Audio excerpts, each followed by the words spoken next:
In today's breaking story, Vanity Fair has just dropped a new Epstein bombshell on Donald Trump. That's right. Sorry, Trump. If you thought anyone forgot about your Epstein scandal, you would be wrong. How's it going, everybody? Hunter Avalone here with Occupy Democrats. Welcome back to another video. Now, Trump is a disaster, and even his supporters seem to be faking it. I mean, recently MSNBC rolled a montage once again exposing J.D. Vance as someone strictly against Donald Trump up until recently. I'm a never Trump guy. I never liked him. It makes you think that at a fundamental level, this is sort of a he said, she said, right? And at the end of the day, do you believe Donald Trump, who always tells the truth? Just kidding. Or do you believe that woman on that tape? I cannot stand Trump because I think he's a fraud. Well, I think he's a total fraud that is exploiting these people, who is a total fraud. Like you said, I agree with you on Trump because I don't think that he's the person. I don't think he actually cares about folks. Definitely, there is definitely an element of Donald Trump support that has its basis in racism or xenophobia. I think there's a chance, if I feel like Trump has a really good chance of winning, that I might have to hold my nose and vote for Hillary Clinton. I think that I'm going to vote third party because I can't stomach Trump. I think that he's noxious and is leading the white working class to a very dark place. And not only is Trump a nightmare with his phony supporters, but he also tried to boast about how he'd be super strong against Russia. Now Putin is literally mocking Trump. So the American court has ruled that many of Trump's so-called global tariffs were illegal. And what do we see? Trump did not impose these tariffs for strategy, not for his economy, not for national security. No, he did it because he wanted to look strong in front of his people. He wanted applause, headlines, and to play the hero. But in reality, it was nothing but theater. A show for the cameras. And now the truth is exposed. There was no plan, only vanity.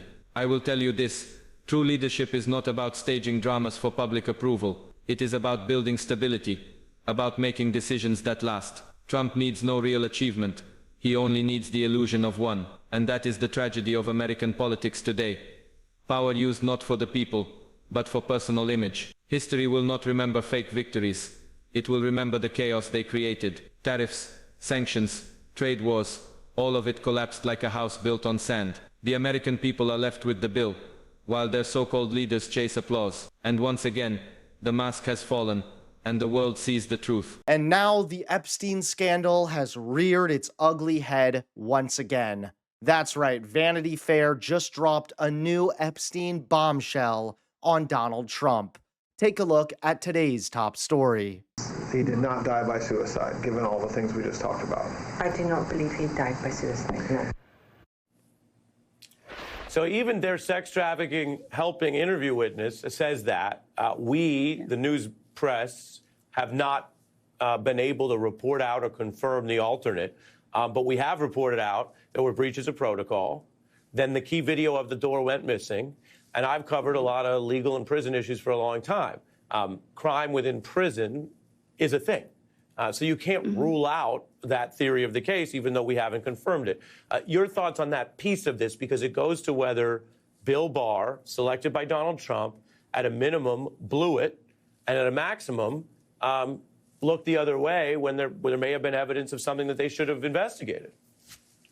Yeah, I think that's a really good point. And look, the whole thing is just so suspicious. Even if there's no there, when people are talking about it, Donald Trump loses, right? Alex Acosta gave the sweetheart deal, ended up in the first Trump administration. Like all of it, it could be nothing. We don't know what any of it is. But even still, at every point, clearly the way he's behaving makes it seem as if he's not feeling good about it, right? If nothing else. So the fact that, and he's trying to get it to go away. And he's saying things like, we want this to go away now, all of which do not make it seem like he has a good relationship with this story. Now, we don't know what happened. There's, which is why there are so many conspiracies around it. But it is just, I think, really problematic for him.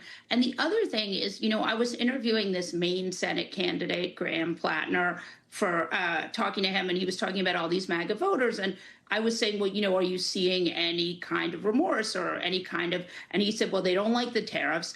And he said, you're going to think this is crazy, but a lot of them are really upset about Epstein.